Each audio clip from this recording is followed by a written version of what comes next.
to the lords at the rack. Most worthy officers, justiciaries, and all my lords who, in the name and by the authority of the king, are to be my judges and examiners, and are present here, give audience to me, the condemned, Hendrik Ulwines, now ready here for the torture, through your sentence. Behold, I find myself inwardly constrained and incessantly urged not to neglect to point out and to make known to you all the outrages committed by you on me and those like me, who are innocent of wicked crimes and have not merited legal punishment. In the first place, let it be clearly, sacredly, and scripturally shown, announced, and declared that to you, that our or my matters are not misdeeds or crimes, but a law of God, matters of faith and of the Spirit. Hence they ought to be and must be judged spiritually and with the Spirit, for a natural man cannot comprehend them. They are foolishness to him. 1 Corinthians 2:14. Consider this freely and thoroughly. In the second place, a Christian must be charged with articles of faith and with the Scriptures, without being notorious for rebellious deeds of the flesh, as I am not, God be praised for it, that I am not, under the punishment of justice, but entitled to protection and praise from the same. Romans 13:3. Also that the man of God who seeks in such simplicity the kingdom, honor, and praise of God is not amenable to your justice in matters of doctrine and worship. Concerning this you have doctrine and examples enough, but one must be subject to the authorities in good works. Titus 3:1. Judiciary power is given to God only for the punishment of the wicked and the praise of the good, and for the protection of those who do well. The innocent and righteous slay thou not, says God. Exodus 23:7. In the third place, there is shown to you clearly, and with the testimony of the Holy Scriptures, and this from love and in the spirit of meekness, the great crime of the tyrants, who, in this manner of the innocent, sin against God himself, and in his people touch the apple of his eye, yea, fight against God, and kick out against his goads. Likewise, your certain woe, doom, and career in the time to come, when our Lord and righteous Prince shall sit in judgment and take all your power away from you, as is written in Judith. Woe to the nation that rises up against my kindred, for God will take vengeance on you in the day of judgment. He will put fire and worms in their flesh, and they shall be burned, and feel it forever. Judith 16:17. They shall have no resurrection to eternal life.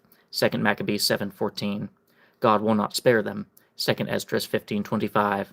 They shall groan and be terrified and amazed at the appearing of the children of God, seeing their glory, and shall say, These are they whom we distressed, oppressed, and deprived them, as being mad, erring spirits of honor, possessions, and life. And further, the wicked troubleth the righteous. He draws out his sword and bends his bow, but the Lord laugheth at him, for he seeth that his day is coming. He helpeth the poor and needy. He slayeth the righteous, but his sword shall enter his own heart, and his bow be broken into pieces. Psalm 37:12. Christ himself reproves, condemns, and threatens all these blood-guilty ones, saying, How can you escape damnation of hell? Matthew 23:33. Thus also St. James reproves and laments most grievously that they have condemned and killed the just, who did not resist them. James 5:6. Not in vain is this written in Isaiah, Woe to you, spoilers! Think ye that ye shall not also be spoiled? And you despisers, think ye that you shall not also be despised? When you shall have made an end of spoiling and despising, you shall also be spoiled and despised, saith the Lord. Isaiah 33:1.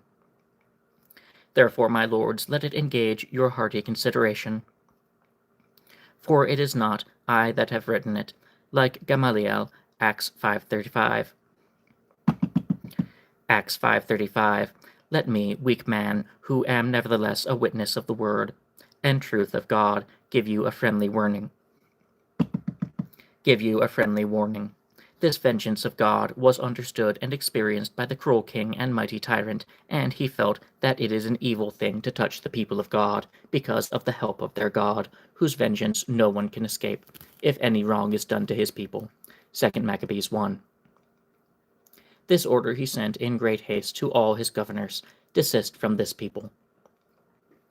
Holofernes would not understand nor believe this instruction and warning of the wise Achior.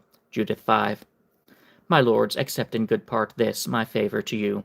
I have not done it in order to be absolved from the sentence pronounced, which is not customary, and hardly in your power, and you yet remain the friend of the world and the king, which you are determined at any rate to remain. James 4:4. John 19:12. But I pray you nevertheless to deal mercifully with me, however, as far as is consistent with the course of the sentence imposed by you, and as you can answer for it at court, it is better that I suffer than you, for I know why I suffer. I suffer for a good conscience towards God, and this is acceptable with God, and I am a partaker in Christ's sufferings.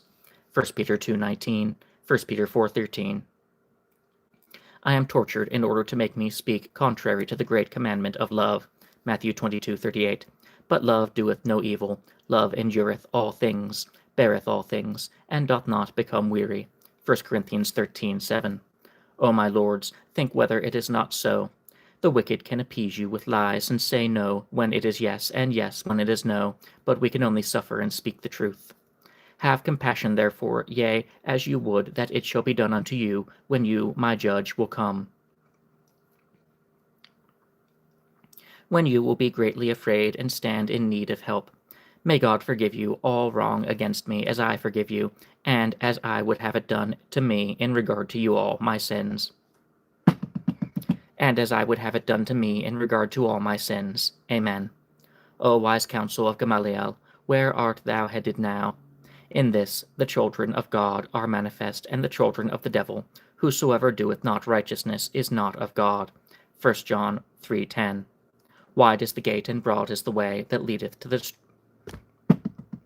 Wide is the gate and broad is the way that leadeth to destruction, and many there be which go in thereat. A fatherly farewell, testament, and very careful scriptural instruction by Hendrik Allewines to his children. Article 1. The paternal farewell, testament to an earnest scriptural instruction from Hendrik Allewines to his children. Hear me, your father, O my own, well-disciplined, dear, and greatly afflicted orphans, my 3 motherless and soon also fatherless children of 10, 8, and 6 years, deprived of me, and without property, alas, O God! Once more I tell you, O my dear children, from one dear mother I received and kept you all, who most solemnly charged me at her end, as also the Holy Scriptures teach and enjoin me concerning you, that I should, as becomes a father, bring you up in divine instruction. Ephesians 6:4, to be good and orderly children and men of God, which I have hitherto, as become me, done with great carefulness and earnestness, but have not yet completed it. And behold, now my labor is taken away, and I cannot, under these circumstances, further fulfill towards you my fatherly love and debt of discipline. I have therefore now faithfully commended you henceforward to the God of heaven, and to my fellow believers, the friends, and I am fully confident that you will be well, very well taken care of, out of love, for God's sake and mine. Be subject most obediently as dear children to the friends, and you will endear yourselves to them all.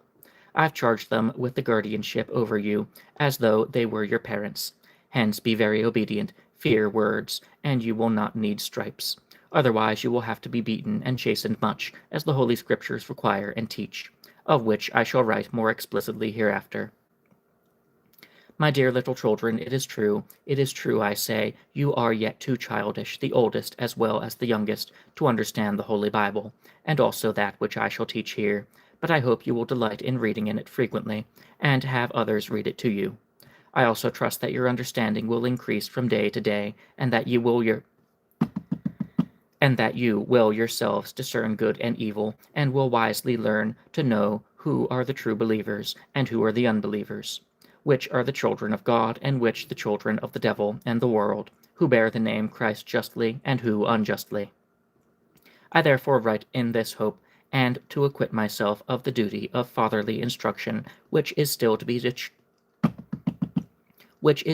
discharged towards you, and the fulfillment of which much is lacking on my part, since I am taken away from you too soon to fully discharge it. Nevertheless, I cannot forbear, through love, to offer and send you this from afar, my dear children, if peradventure I must shortly go with David the way of all this mortal earth. 1 Kings 2:2. Hence I instruct, enjoin, and counsel you after my departure, as many patriarchs and holy fathers did to their children, that you will be of good cheer and courage in patience, and that you will follow the ways, commandments, laws, and ordinances of the Lord, and do his whole will.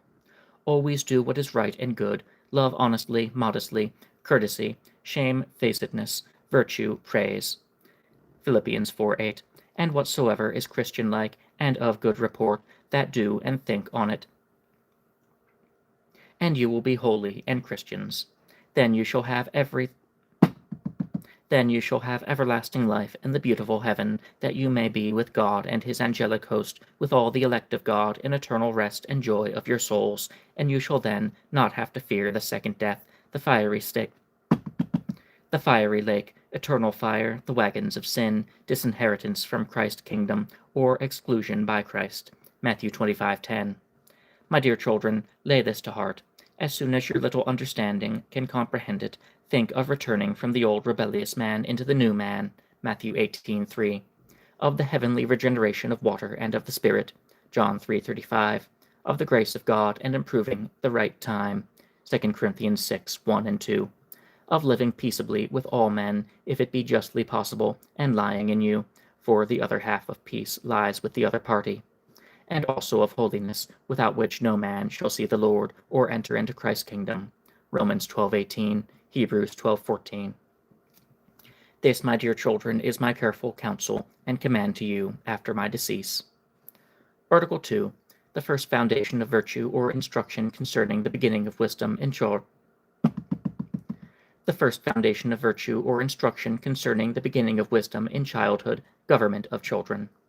Behold, my dear children, since you are still children in understanding, young in years, and little fitted for the knowledge of God, I now show you, for the first, how you may attain to the foundation of virtue and the beginning of wisdom, that is, give good audience, and cry earnestly for wisdom, and ask for it, and gladly receive all good instruction from those who advise you for the best.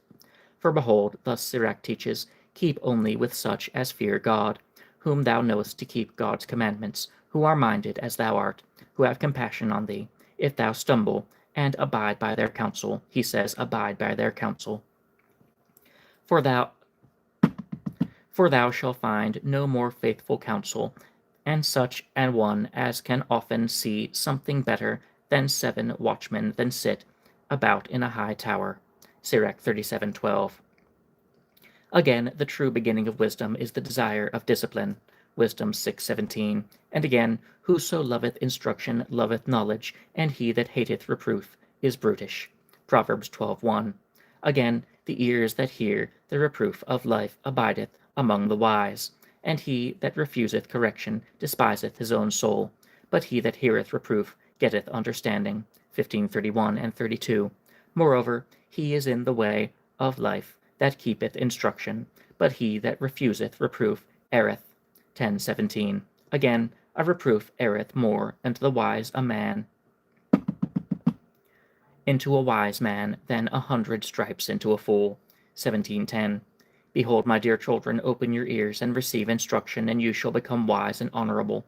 If not, you must remain unwise, ungodly, unworldly, and in error, as follows here. Poverty and shame shall be to him that refuseth instruction, but he that regardeth reproof shall be honored. 13:18. Again, he that hateth to be reproved is already in the way of the ungodly.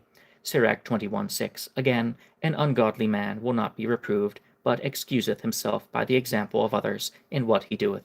32:17. Behold, my dear children, what excellent instructions these are.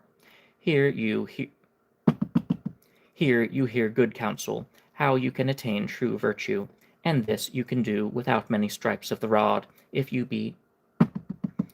but attend to words and fear your people in all they command.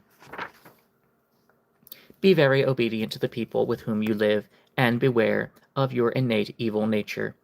Abandon that for which you are chastised, else you will have to severely be beaten without ceasing, for this belongs to foolish, forward, and disobedient children, as follows here. Foolishness is bound in the heart of a child, but the rod of correction shall drive it far from him. Proverbs 22:15. The rod and reproof give wisdom, but a child is left to himself, bringeth his mother to shame. 29:15. Again, train up a child in the way he should go, and when he is old, he will not depart from it. 22:6. Withhold not correction from the child, for if thou beateth him with the rod, he shall not die. Thou shalt not beat him with the rod, and shall deliver his soul from hell.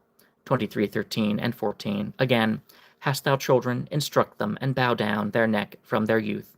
Hast thou daughters, have a care of their body, and do not spoil them. Sirach 7:23 and 24. He that loveth his son causeth him oft to feel the rod, that he may have joy of him in the end. He that chastiseth his son shall have joy in him, and shall rejoice in him among his acquaintance. 30:1 and 2. Behold, my children, this is what is said with regard to disobedient children. Thus must children be brought up by God-fearing parents, the good with words, the evil with rods. Thus did Tobit with his son. Thus was Susanna from her youth brought up in fear of God, and to Abraham it was counted for righteousness that he should admonish his children for the fear of God after him. Susanna 2, Tobit 1:9, Genesis 18:19. In short, this is the conclusion. Children, obey your parents in all things, for this is well-pleasing unto the Lord. And ye parents, be not bitter against them, lest they become dull, shy, or discouraged. Colossians 3:20 and 21, Ephesians 6:1. See, my dear children, learn here what is becoming to you. See here with what heavy duty of instruction and correction Christian parents are charged with regard to their children. Those who neglect their children in regard to this discipline are too indulgent towards them. May remember the terrible example of evil recompense exhibited in Eli the priest, who, for this reason, by the hand of God, fell off from his seat backwards and broke his neck. 1 Samuel 4:18. Hence it is a grievous matter, badly to bring up forward children, concerning which Sirach says, He that is too indulgent with his children lamenteth his stripes, and is terrified as often he cries. A wanton child becometh wilful like a wild horse. Cocker thy child, and he shall make thee afraid. Play with him, and he will bring thee to heaviness. Laugh not with him, lest thou have sorrow with him, and lest thou gnash thy teeth in the end. Give him no liberty in his youth, and wink not at his follies. Bow down his neck while he is young, and beat him on the sides. He says, beat him on the sides, while he is a child, lest he wax stubborn and be disobedient unto thee. Instruct thy child, and suffer him not to go idle, lest thou be brought to shame through him. Sirach 30:7-13. Behold, what a solemn charge the believer has concerning his children, and also those that are committed to him, as his own children. Hence, dear lambs, endure kind correction, and be afraid of words, and you will not have to suffer this severe cruelty. Otherwise you must suffer it, as has been heard. Behold, my children, in these holy instructions, in correction, I acquit myself of my duty towards you, and in all this I admonish you, not only in your youth, but also in your riper years, to give ear to the advice of the wise and pious, and always to love the Christians, God's dear children, the Holy Church, which by all men is considered a heresy, because they so firmly hope in a living God. Acts 24:14. Learn to know early in the Scriptures this living God of them that believe. For, says the Apostle Paul, he that cometh to God must believe, and there is a God, and that he will greatly reward those who, through the strait gate, seek him with such hardships on the narrow way of tribulation. 1 Timothy 4:10, Hebrews 11:6. Article 3. Brief instruction concerning God to learn to know him by his written name, glory, handiwork, wonderful deeds, voice, omnipotence, omniscience, by his enemies, and the enemy of his enemies, and the faithful succor of the pious, etc. Mark, beloved, my simple children, this in the God of your Father, the God of all the faithful from the beginning of the world until now, the God of Abel, the God of Noah, the God of Abraham, Isaac, Jacob, Israel, the God of Jesus Christ, and of all the saints. And this is the God that is not made or worshipped by any man or by human hands, but the God that was from everlasting and before all things, and shall be forever, the God of whom and by whom all things are created and made, yea, heaven, earth, sea, and all the works that therein are, were made by his word, spirit, and omnipotence. This our God is good to the good, and very terrible to his enemies. His power extends over all kingdoms and kings, and he is the Lord of all lords. There is none like him unto him. Thou art great, and thy name is great, and thou canst show it by the deed. Who should not fear thee, thou King of heaven? Thou shouldst certainly be obeyed. His name is Governor, Lord, Lord Sabaoth. Lord Sabaoth, the God of Abraham, Isaac, Jacob, Israel, and of the fathers. This is his name. His name is Wonderful Counselor, Power, Giant, and Everlasting Father. The Prince of Peace, his government abideth upon him forever. Isaiah 9, 6 and 7. His name is Emmanuel, that is, God is with us. 7:14. It is not possible fully to express his name, hence, for the completion of his impossible, unmentionable, inexpressible, exalted name, he is further called Jehovah, Shaddai, Adonai, and by other names.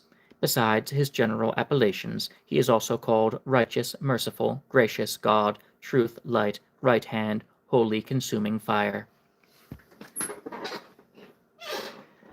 See, my dear children, here you have heard of your Father's God, of his eternity without beginning and without end, and of his glorious and exalted names in the Holy Scriptures.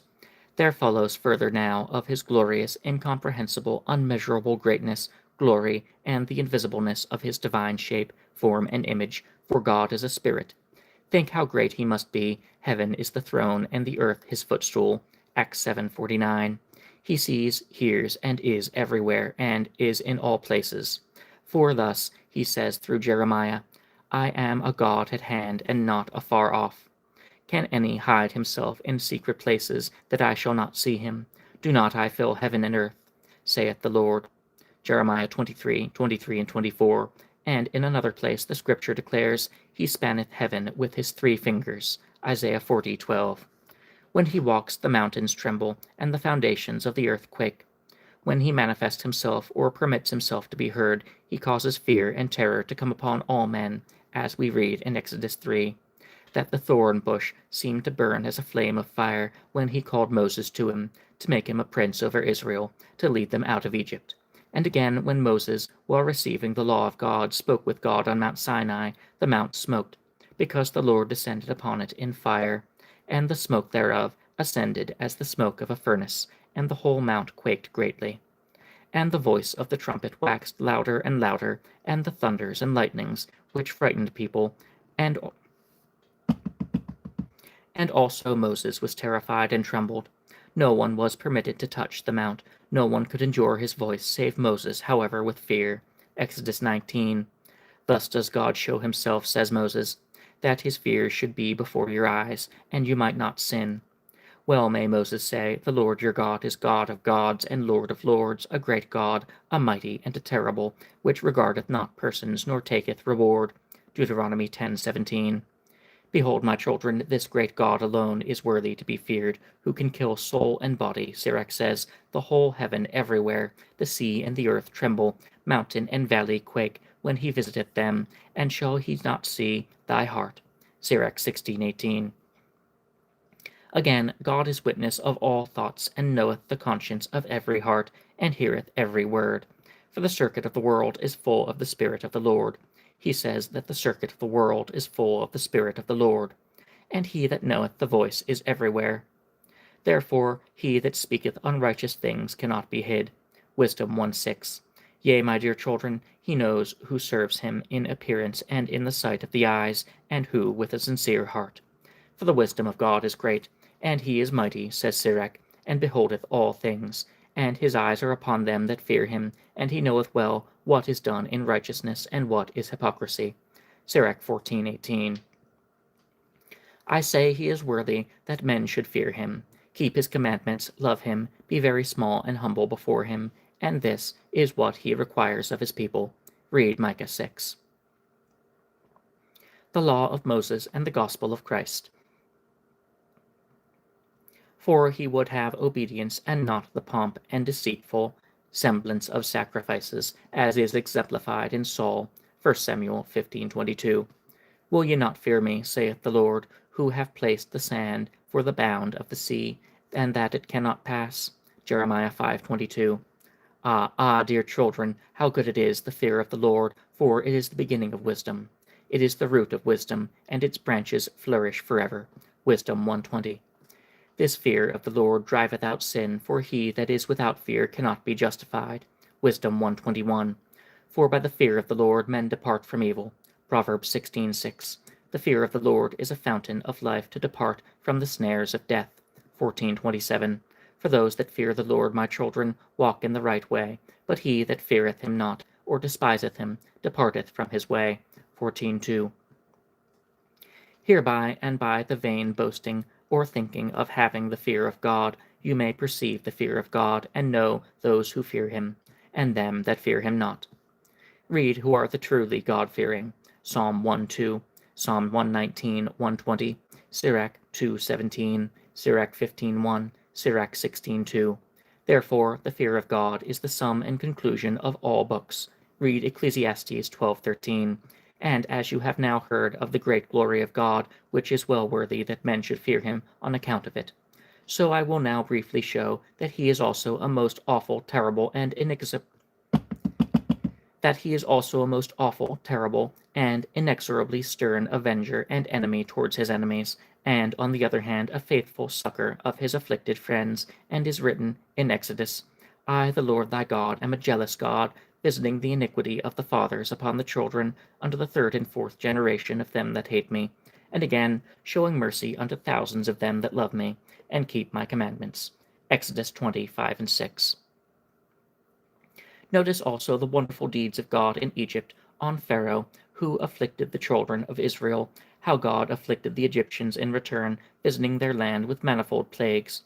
Ultimately, how God delivered his people out of it, made a dry passage through the Red Sea, separated and protected them from Pharaoh by the dark pillar of cloud, and terrified Pharaoh and his host with a heavenly noise in the air, and drowned them all in the Red Sea, as a God of great power. Now when Israel had passed through the Red Sea, and was in the wilderness, King Amalek came to afflict them, whom God himself resisted, however, through Joshua, and the enemy of his people were discomfited and destroyed. Thus again in the days of Joshua God fought with hailstones, and Israel with the sword, and the sun and moon for their benefit stood the whole day, as long as the battle lasted. Joshua 10. Yea, God also fought from heaven against Sisera, and the stars in their courses fought. Judges 5:20. Again, at another time, when Samaria was besieged by the Syrians, God fought for Samaria, and terrified the enemies with a noise in the air, as the noise of chariots, horsemen, and hosts in the night, so that they fled and left everything behind them. 2 Kings 7:7. 2 Kings 7:6-7. Thus read also of Zerah the Ethiopian, with his host of 1,000,000, of whom not one escaped. 2 Chronicles 14:9. Thus also the children of Ammon and Moab from Syria afflicted Israel, and God fought for Israel, while Israel stood still, and he ordered it so, that the enemies destroyed one another. 2 Chronicles 20. In like manner we read concerning Gideon that God so ordered it that the enemies of the Midianites fell upon one another with their swords, and destroyed themselves through the direction of God. Judges 7:22. Behold, my dear children, what an awful, inexorable enemy of his enemies, and faithful and victorious protector of his friends he is. For when his people went to battle with God's consent, though they had neither bows, arrows, shields, nor swords, God fought for them, and gained the victory. No one could harm this people, save when they departed from the commandments of the Lord their God, and God delivered them into the hand of the enemy. We have a God that helps, the Lord Sabaoth, who delivers from death. Thus extol the saints the help of God. When the people of God in former times were encompassed and assailed with war, and by wicked nations and kings, and then cried with confidence to this their God for protection, behold, their God only sent an angel to their assistance, who was able to direct all, and turned not away from thousands. Read 2 Kings 19:35, Isaiah 37:36. Read further 2 Maccabees 11:10. We further read of 5 angels of God, armed and upon horses with bridles of gold, and what great execution they did. 2 Maccabees 10:29. God sent 2 angels to Sodom for the destruction of the wicked and the preservation of the good, and other such examples. Read 2 Maccabees 12, Judges 7:22, 1 Samuel 14:20, 1 Samuel 17:52, 2 Chronicles 20:23. Behold, my dear children, the faithfulness of God towards his people, and his terribleness to the wicked, as has been heard, and this is only a moderate portion, much still remains to be told of so many examples contained in the Holy Scriptures, and left for our confirmation, that we might hope in this God, suffer for his sake, and obey him. However, it must be understood with due distinction of times and laws as regards the ancient warfares of Israel, the taking of revenge on enemies, fighting and killing in the time of the law, and previous to it, which then was done by the will, command, permission, and also help of God under the Old Testament. It must not be so, and is now plainly prohibited by the word and example of Christ, himself God and the Son of God, whose word must be heard. Prohibited, I say, plainly and clearly enough, not by men's commandments, but by God himself. His people are denied and forbidden all revenge, and commanded to commit all vengeance unto God, not to resist evil, to give to him that taketh away the cloak also the coat, and to turn to him that smiteth thee on thy right cheek the other also, and the like. Yea, to love one's enemies, to pray for your persecutors, and to flee from them from one city into another. Matthew 5:39, Romans 12:17, 1 Thessalonians 5:15. And they that are thus afflicted shall be blessed and greatly comforted of God, with the promise of eternal life.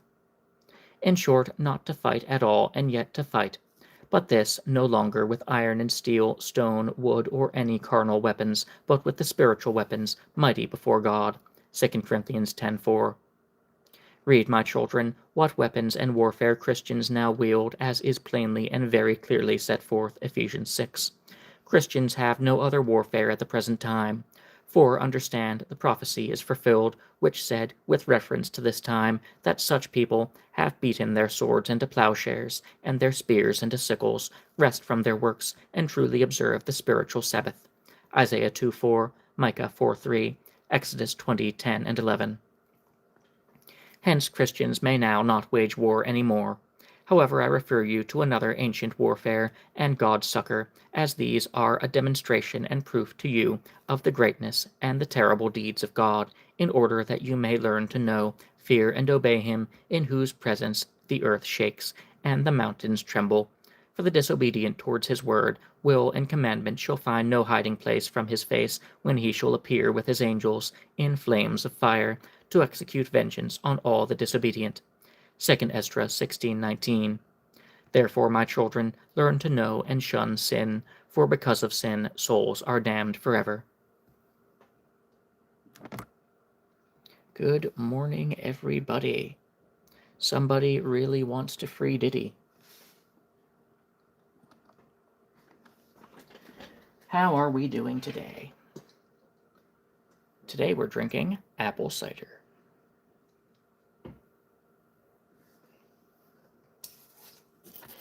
And now I get to edit that audio file I just recorded. Fun times.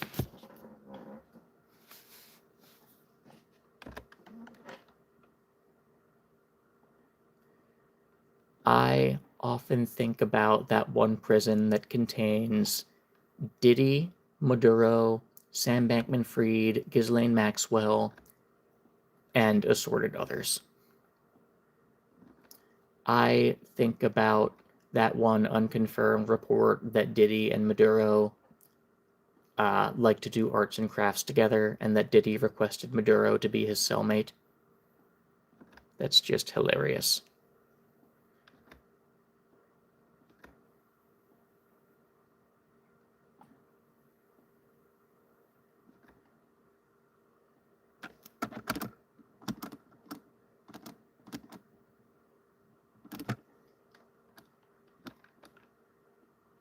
Yeah, it's been a while since I...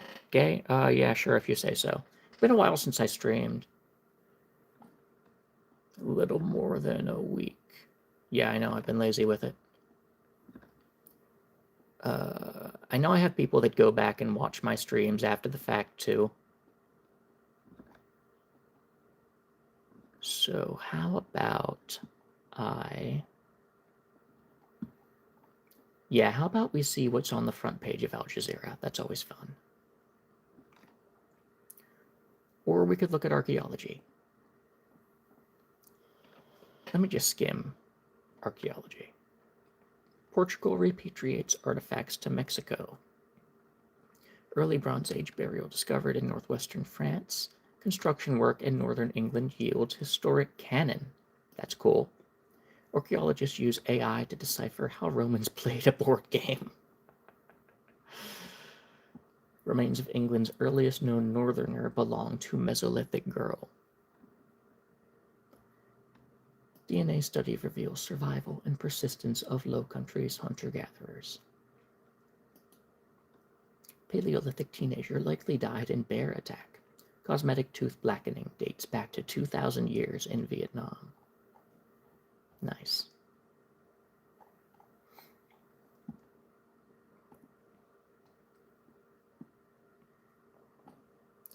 And now let's see what AJ has for us. Gaza, Ramadan, Ukraine, India. Iran says good progress made in nuclear talks with US in Geneva. Well, what do you know? Okay, I'll cue that news story up to talk about it. Yeah, people keep saying Trump is going to do regime change or something in Iran. I don't think it's going to happen because from what I see, it looks like the Iranian government got the hint after the Maduro abduction and they don't want that happening to them. And it seems like they're playing nice with Trump, even if they are talking big to keep their own population afraid and to save face a little bit as much as they can. Israel. Cambodia PM says Thailand occupying deep territory after ceasefire. Yeah, how about that? I actually am interested in that story. How Jesse Jackson helped empower U.S. Arabs and lift up the Palestinian cause. Kremlin official says Russian Navy to stop West's seizure of merchant ships. Huh. Okay, I'm interested in that. So Russia is claiming that Western powers are impressing ships. Okay, we have enough queued up. Let's read something. Iran. Iranian Minister of Foreign Affairs Abbas Araghchi said that good progress has been made in indirect nuclear talks with the U.S. as Washington warned that military action remains an option if diplomacy fails. Yep, it's always got to remain an option. Probably won't need it, but if we do need it, it's there. Yo, bro, I'm back. Yo, I remember you. Welcome back. Yeah, sorry I've been offline forever, it feels like. Just life being busy. Nope, all good. You can come whatever time you want. We are talking about Iran making a deal with the U.S. The talks mediated by Oman were held in the Swiss city of Geneva on Tuesday against a backdrop of increased military flexing on both sides in the Gulf. Ultimately, we were able to reach broad agreement on a set of guiding principles based on which we will move forward and begin working on the text of a potential agreement. Good progress has been made. We now have a clear path ahead, I think is positive.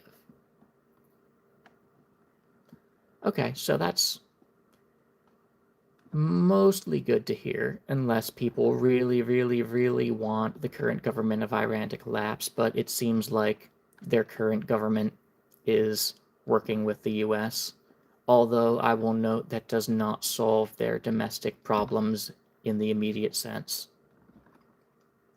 They have a lot of, well, I'll just call it mega inflation, superinflation, whatever the term was from Weimar Germany, superinflation, something like that.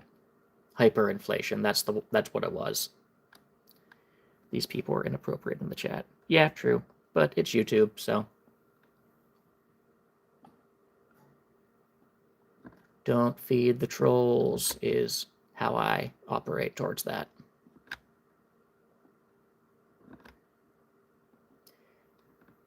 But yeah, Iran, I will say, based on what I've seen, it seems they're having hyperinflation and that their population is still not happy after the January protests. And yeah, they're not happy. They're just scared of the people with guns. But how long until the people with guns stop being happy? That is the question.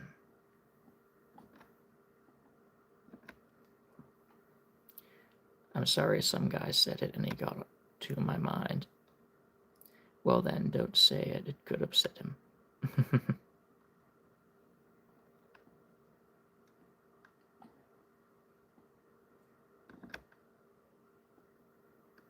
Yeah, it's the internet. People are gonna say lots and lots of weird stuff, and it's whatever. If you get mad about it, then you become a laughingstock.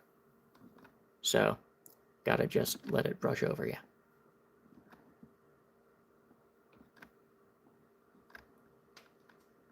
Do you know what Brawl Stars is? I'm gonna Google that. Sounds familiar. Looks like a game. Okay. Is it developer Supercell? Yeah, so that is the same company that made Clash of Clans. Okay. I will... Let me see.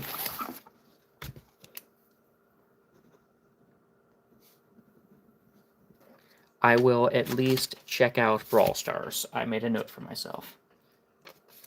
Let me, wait, no. I'll put this note over here. There we go. Nice. Yeah. Lately, for me, it's been Halo and also Overcooked 2 on Steam. Yeah. Cambodia and Thailand, for those who don't know, they've been having border skirmishes over the past year, and Trump mediated at least one set of peace talks after that. And I actually do know someone who's currently living in Cambodia, so this story is of interest to me. Thailand continues to occupy parts of Cambodia after multiple ceasefire agreements. Yeah, for those who don't know, Thailand has the stronger military. Like, it's if it were an unrestrained war, it would be a one-sided conflict. So there were skirmishes, there are ceasefires, there are peace agreements, but even after the peace agreements, it seems that Thailand is still recognizing, understanding that they have the stronger military and doing what they want. We still have Thai forces occupying deep into Cambodian territory in many areas. This is further beyond even Thailand's own unilateral claim. Hun Manet says in an interview with a Reuters news agency on Tuesday, while traveling to D.C. To attend a Board of Peace meeting. This is not an accusation, it's a statement of the facts on the ground, he said. Thailand did not immediately respond to the claims. Thai military officials previously said operations were limited to reclaiming areas within Thailand previously recognized as Cambodian territory. Oh boy, we have a video of one of those areas with the shipping containers. Let me watch this video.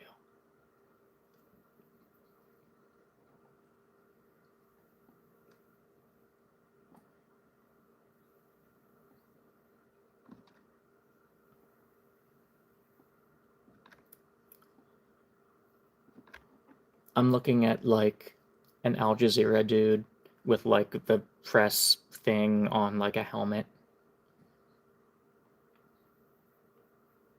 And he's like standing in front of the storage containers and barbed wire and stuff, saying that there's a Cambodian town that's like cut off by the barrier.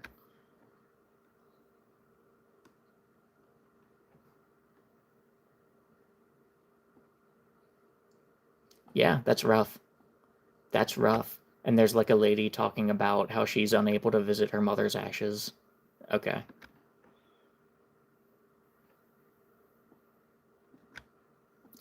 Reading more, Al Jazeera and independent mapping efforts have shown presence of Thai-placed shipping containers and barbed wire.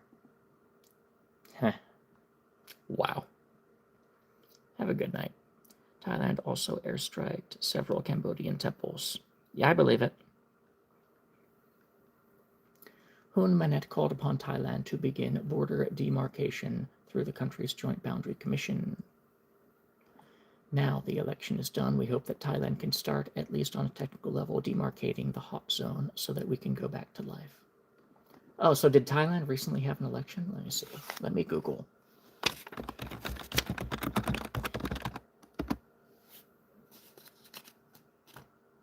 February 8th is when Thailand had an election. Trump's border peace could play a role in helping de-escalation and restoring peace and stability in Cambodia.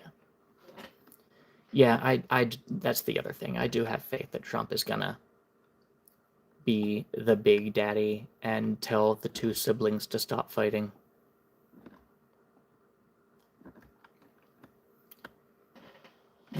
U.S. brokered a ceasefire deal last October. Hun Manet also reflected Cambodia's relations with the U.S. and China were not mutually exclusive. Interesting. Because doesn't... Let me see. Let me refresh myself on geography.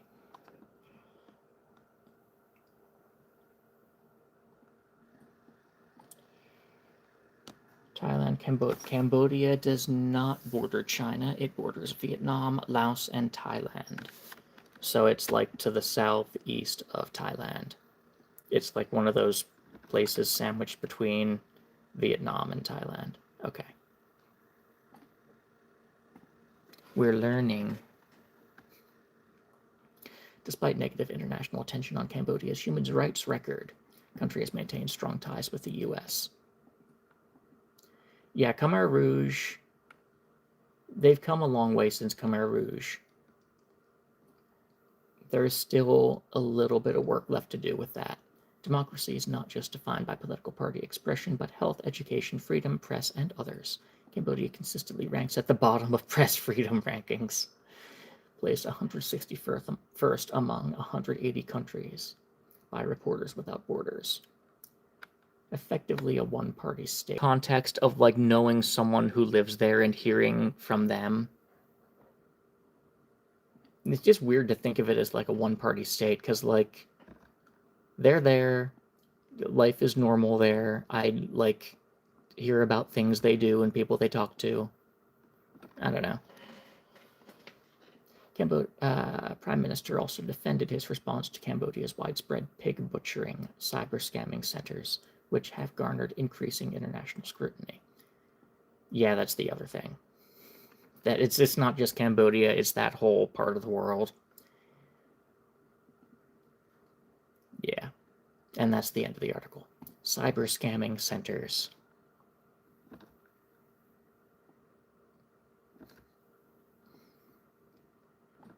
Here's the next one. Kremlin official says Russian Navy to stop West seizure of merchant ships. Senior Kremlin official has warned Russia's Navy could deploy to stop Western powers from seizing Russian vessels as part of sanctions against the country's oil shipments. Okay, so it's about oil and Maduro's shadow fleet. And I wouldn't even call them Russian vessels. It's, man, because that one was like a non-aligned vessel that just like painted a crude Russian flag on the side of it. Oh, apparently everyone's gay, including both my parents. Nice. Russia's gay too. And Cambodia. Okay. Nikolai Patrushev, a Kremlin aide with responsibility for shipping and close ally of Russian President Vladimir Putin, quoted on Tuesday, Russia needs to send a strong message. We believe that, as at all times, the best guarantor of navigation safety is the Navy. Piracy-like attacks by Western countries. Yeah, like with that added context, I'm like losing motivation to even keep reading on with this article because, like, I know Russia is just like talking big because they need to talk big.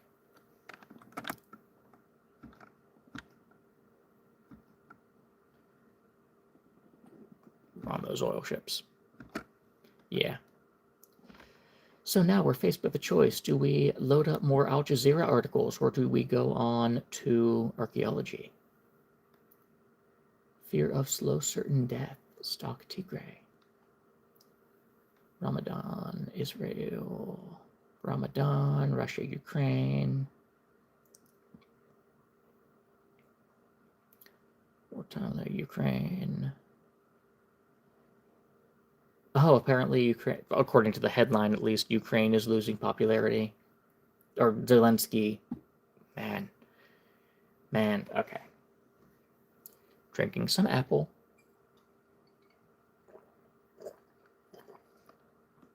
Hopefully activate some brain cells. So yeah, according to this headline, Zelensky's popularity is dropping in Ukraine.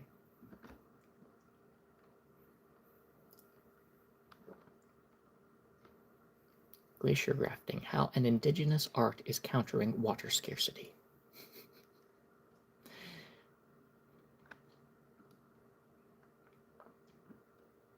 Gaza.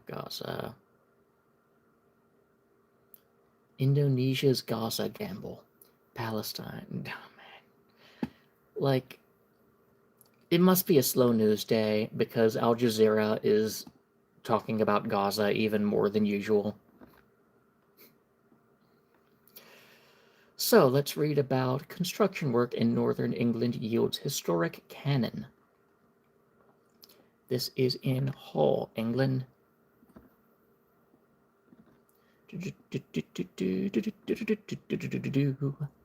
According to a statement released by the Hull City Council, a cast iron cannon was unearthed in the city's Queen's Gardens.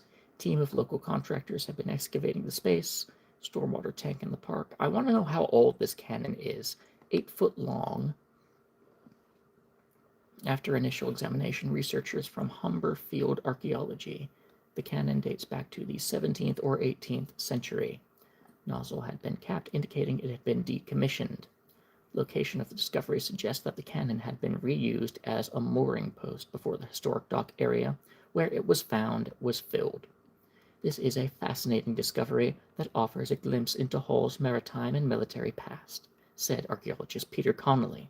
Our archaeology team is now carrying out detailed assessments and will be able to share more once the work is complete. Cool. I don't know exactly how old that cannon is, but still cool.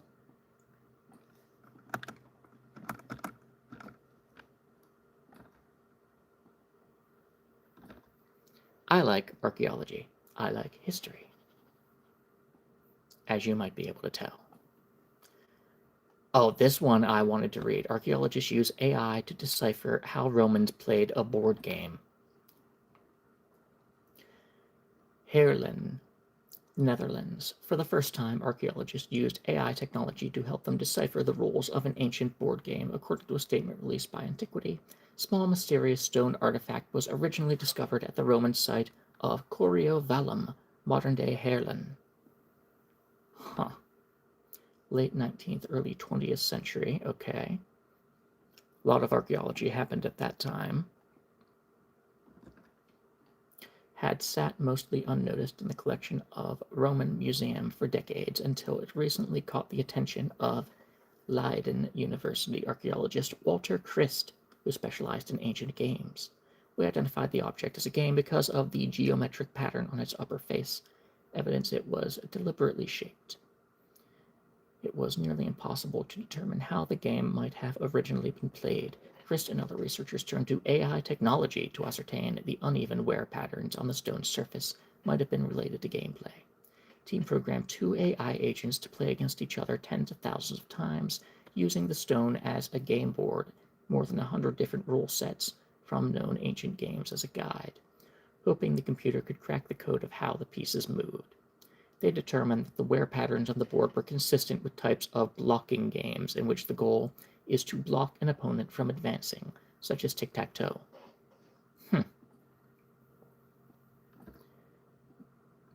Interesting. These types of games had only been documented in Europe since the Middle Ages, but this new research indicates they originated 1500 to 1700 years ago.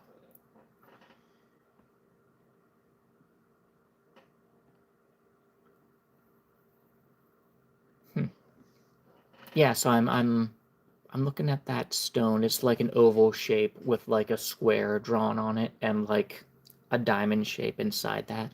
That's kind of cool. So like huh.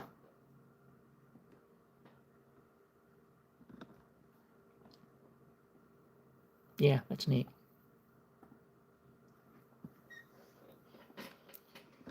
And yeah, it's hard to imagine that like something like checkers, I don't know, hasn't been around.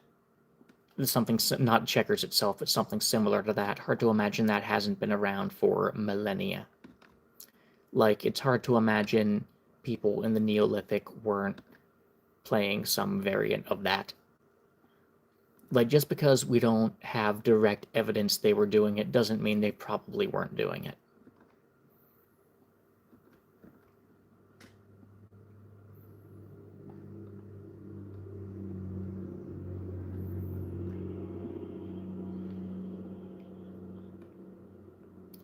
Man, now I have that, like, fife and drums thing in my head. Got that in my head from reading the Canon archaeology article. Remains of England's earliest known northerner belong to Mesolithic girl. Reports that human skeletal remains found deep within the Heening Wood Bone Cave in Great Urswick, Cumbria, represent evidence of Britain's oldest known northerner. Cranial fragments were first discovered in 2023, believed that they belonged to a male. However, further analysis conducted by researchers University of Lancashire instead came from a young girl between 2.5 and 3.5 years old. Lived 11,000 years ago, so we're talking like 9,000 BC during Mesolithic. Oldest known human to have lived and been buried in the region. Last ice age lasted until about 11,600 years ago. Global temperature warmed rapidly over about 100 years to give us the climate we've got today. These people are just about as early as we could expect them to be, the pioneers reoccupying the land after the Ice Age.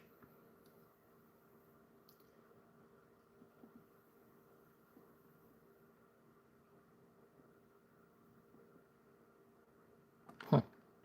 Cool, and I'm looking at like a jaw fragment with 2 teeth still in it. Neat. So yeah, that's about as when people inhabited Britain. In fact, I thought they inhabited that a little earlier. I don't know. But yeah, Ice Age ended, people went to the island. Doggerland was still a thing back then, which there was literally a land bridge between England and mainland Europe. There's like a huge, yeah. Imagine how much is down there to find. There's like a huge area of what used to be land but is now underwater and underneath the English Channel.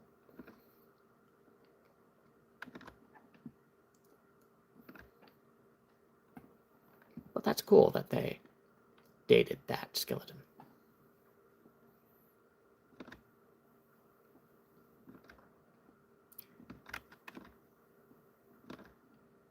DNA study reveals survival and persistence of Low Countries hunter-gatherers.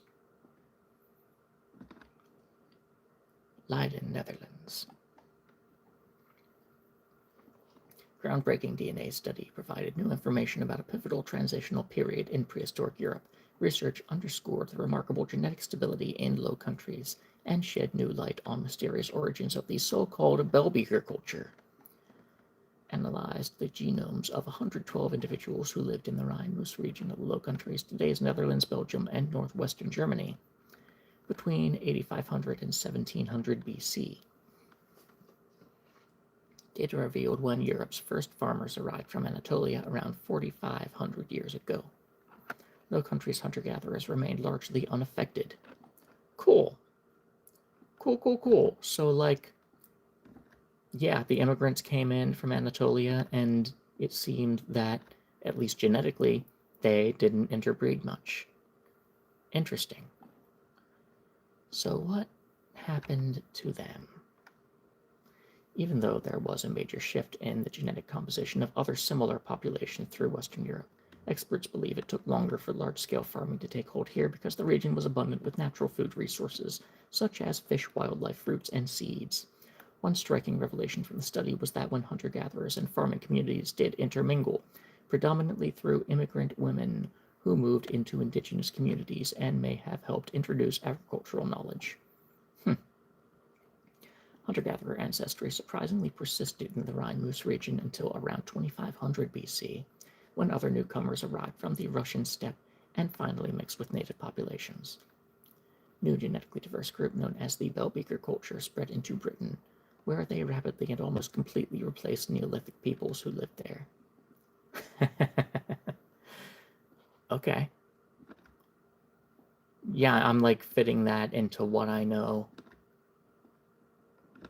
Yeah, so Western hunter-gatherers, Anatolians came in, but they didn't interbreed much, but then a later wave of Russians came in, and then the Bellbeakers came about from that combination, and they spread into Britain, replacing the hunter-gatherers there. Interesting. Prehistoric history is really fun.